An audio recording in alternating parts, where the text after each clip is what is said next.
Welcome to the second episode of Graceland Mansion.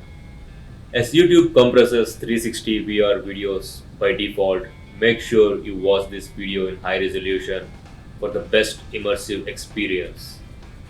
How come you did not subscribe to the virtual experience yet? It is a good time to subscribe now. Here we see Elvis's bar, and there are some long horn skulls carved in what looks like silver. This place looks really comfy and Elvis has a great taste. Here is the pool area and pictures of two explorers crossing the English Channel in a balloon in 1785. That says Elvis likes history or is fascinated by the adventure. What do you all think? Please let me know in the comments below.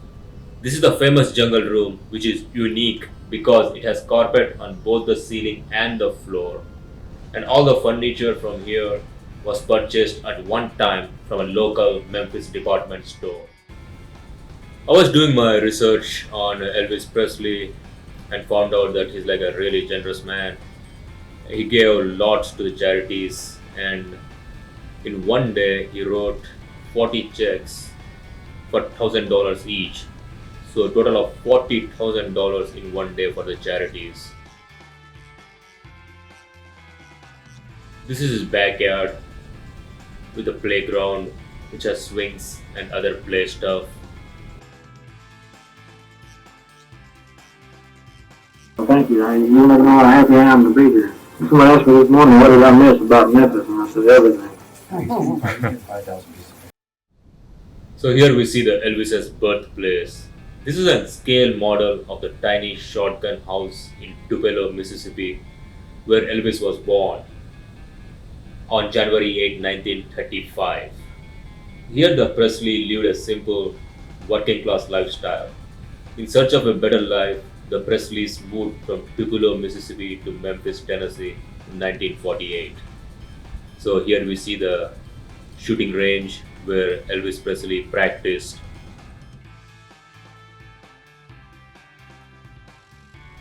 Elvis liked riding horses, and he generally used to go to the front door on his horse and sign the autographs for his fans.